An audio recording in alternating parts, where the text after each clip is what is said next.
Video के अंदर हम बात करने वाले हैं महारत्न कंपनीज के बारे में।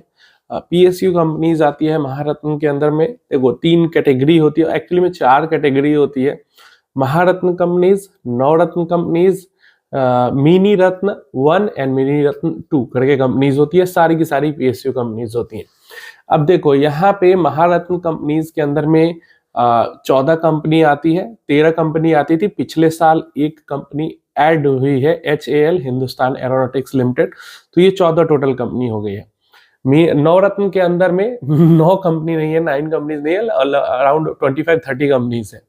एंड देन मिनी रत्न के अंदर में तो बहुत सारे 100 से ऊपर कंपनीज है, दोनों मिला लोगे तो महारत्न कंपनीज की अगर हम बात करते हैं तो पहले ये जान लो कि कौन कौन कंपनी आती है महारत्न के बारे में, फिर इसके बारे में डिस्कस करेंगे क्यों ये वीडियो में बना रहा हूं। तो ये टोटल लिस्ट है कंपनीज की। महारत्न कंपनीज में आ जाती है हमारे पास BHEL Bharat Heavy Electronics Limited, BPCL Bharat Petroleum Corporation Limited, then Coal India आ जाती है, गेल इंडिया आ जाती है, हिंदुस्तान पेट्रोलियम कॉर्पोरेशन लिमिटेड मतलब HPCL, Indian Oil Corporation Limited IOCL, then NTPC Limited वही National Thermal Power Corporation Limited, Oil and Gas Corporation Limited, then Power Finance Corporation PFC आ जाती है, पावर ग्रिड आ जाता है, Steel Authority of India SAIL आ जाती है, then rural electrification corporation limited RECL आ जाता है, ऑयल इंडिया आ जाती है, HAL जो कि लास्ट ईयर ही 2024 में ऐड हुई है। तो टोटल ये 40 कंपनीज हो जाती है।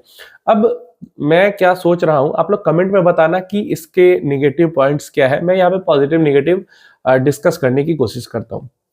तो देखो ये टोटल 14 कंपनीज हो जाते हैं और अगर इन 14 कंपनीज का पोर्टफोलियो बनाया जाए, अब देखो इन 14 कंपनीज का अगर हम पोर्टफोलियो बनाएंगे तो ओवरऑल पोर्टफोलियो जो होगा वो हमारा ज्यादा ग्रोथ वाला पोर्टफोलियो नहीं होगा। ओवरऑल अगर इन 14 कंपनीज के एक साथ पोर्टफोलियो की बात करते हैं, बास्केट की बात करते हैं, तो बहुत ज्यादा इस पोर्टफोलियो के पे हमें ग्रोथ नहीं मिलेगी, क्योंकि पीएसयू कंपनीज है, उतना ज्यादा ग्रोथ होता नहीं। पिछले 2 साल में आ गया वो अलग चीज है, नहीं तो उतना ज्यादा ग्रोथ होता नहीं है पीएसयू के अंदर में।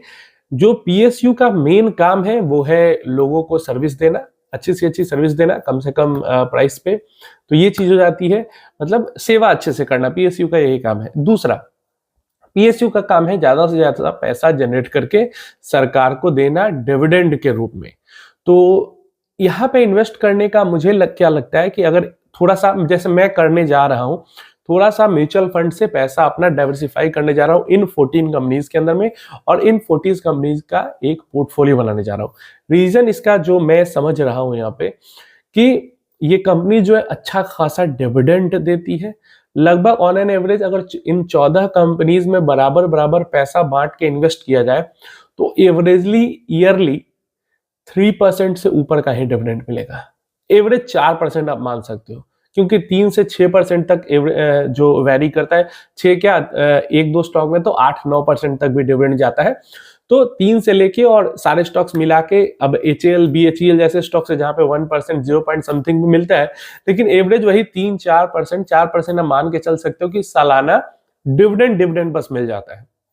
4% का मतलब 1 करोड़ में 4 लाख, 1 लाख में 4,000 रुपए का सिर्फ डिविडेंड। ऊपर से ओवरऑल अगर हम पोर्टफोलियो की ग्रोथ की बात करते हैं, ओवरऑल पोर्टफोलियो की ग्रोथ, तो यहाँ पे अराउंड 12-13% का ग्रोथ भी मिल सकता है इन 14 स्टॉक्स का पोर्टफोलियो अगर मिलाकर हम बात करते हैं ओवरऑल बास्केट की ग्रोथ की। तो अराउंड 12 से 13% का ग्रोथ और 3 से 4% का डिविडेंड, तो ऑन एन एवरेज 15 से 16% टोटल रिटर्न ये पोर्टफोलियो जनरेट करके इन्वेस्टर को दे सकता है। अब इस पोर्टफोलियो में जो भी पैसा मेरा इन्वेस्ट होगा, उसका ये मकसद नहीं होगा कि ज्यादा से ज्यादा उस पैसे पे ग्रोथ करनी है। ये मैं इन्वेस्टमेंट थोड़ा सा, क्योंकि देखो डिविडेंड चाहे कुछ भी हो, डिविडेंड थोड़ा क्रेडिट होता है ना, तो अच्छा लगता है। तो यहाँ पे इन्वेस्ट करने से ये होगा कि कैश फ्लो अच्छा खासा बना रहेगा। दूसरी चीज, महारत्न कंपनीज है तो आज से 20 साल बाद भी कंपनी रहेगी, आज से 50 साल बाद भी कंपनी रहेगी। लॉस में है कंपनी, प्रॉफिट में है कंपनी, कोई फर्क नहीं पड़ता, कंपनी बंद नहीं हो जाएगी, जीरो नहीं हो जाएगी। प्लस यहाँ पे सरकार इस कंपनी को सपोर्ट करेगी, और महारत्न कंपनी है तो सरकार इंटरफेयर तो करती है लेकिन हद से ज्यादा इंटरफेयर नहीं करती। जैसे जो भी महारत्न, जिन भी कंपनीज को महारत्न का लेवल हासिल होता है, वो कंपनीज एक्सपेंशन एक हद तक खुद से एक्सपेंशन कर सकती है बिना गवर्नमेंट के अप्रूवल के, और पार्टनरशिप भी बिल्डअप कर सकती है बिना गवर्नमेंट अप्रूवल के, डोमेस्टिक भी एंड इंटरनेशनल पार्टनरशिप भी। तो काफी छूट मिल जाती है। तो फायदा यही है कि एक तो लॉस में हो प्रॉफिट में हो, कंपनी अच्छा खासा डिविडेंड देती रहेगी। मार्केट गिर रहा है उठ रहा है कोई फर्क नहीं पड़ता, कंपनी लॉस प्रॉफिट में हो, मार्केट गिर रहा है उठ रहा है, डिविडेंड अच्छा खासा आता रहेगा। दूसरा, कंपनीज सरवाइव करेंगी लंबे से लंबे समय तक।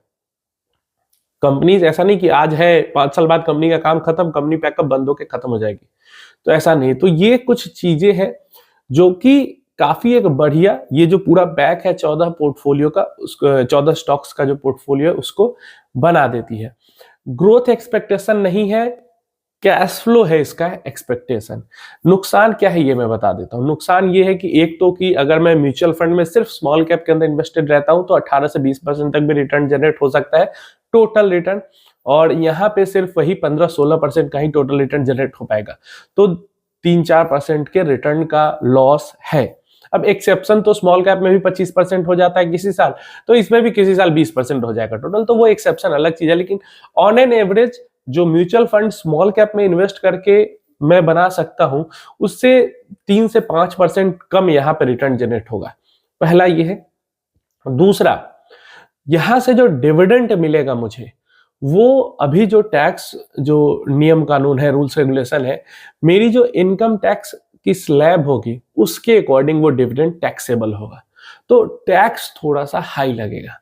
म्यूचुअल फंड में क्या होता है कि म्यूचुअल फंड में जो डिविडेंड का कंपनीज का पैसा आता है वो एयूएम में ऐड हो जाता है, तो जब हम विड्रॉ करते हैं अपना यूनिट को रिडीम करते हैं तो हमारा डिविडेंड का या बोनस वगैरह इस सब से कोई फर्क नहीं पड़ता है, हमारा टोटल का टोटल कैपिटल गेन की तरह ही काउंट होता है।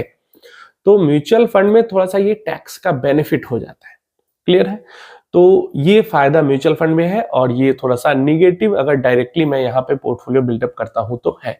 लेकिन हाँ, कंपनी भरोसेमंद है और डिविडेंड कैश फ्लो अच्छा खासा आता रहेगा, और यही सेम काम म्यूचुअल फंड के अंदर से भी हम कर सकते हैं। जैसे यहाँ से जो 4% डिविडेंड मिलता है, म्यूचुअल फंड से एसडब्ल्यूपी कर सकते हैं 4 से 5%। तो ऐसे अगर मैं सोचूं तो म्यूचुअल फंड ज्यादा बेहतर है इससे। लेकिन थोड़ा सा स्टॉक ओनरशिप के व्यू से अगर देखें, डिविडेंड की सेटिस्फैक्शन के व्यू से देखें, तो ये सब थोड़ा सा अच्छा फील होता है यहाँ पे। ऊपर से एक बढ़िया बास्केट, जो ये म्यूचुअल फंड में क्या एक है कि जैसे मार्केट गिरावट होती है तो उस टाइम पे एसडब्ल्यूपी होती है, तो थोड़ा सा डर लगता है, दिक्कत कुछ नहीं लेकिन डर लगता है। लेकिन यहाँ पे हमें उससे कोई दिक्कत होनी नहीं है, क्योंकि हमें पता है कि सरकार ही है और सरकार की है, तो सरकार इसको कहीं जाने नहीं देगी और कैश फ्लो मेंटेन करा के ही रखेगी, क्योंकि हमसे ज्यादा सरकार को चाहिए पैसा, डिविडेंड चाहिए इससे। तो इसलिए डिविडेंड हमेशा हाई रहता है इन कंपनीज का। आप बताना इसके बारे में नीचे कमेंट बॉक्स में कि और क्या क्या डिमेरिट्स इसके हो सकते हैं।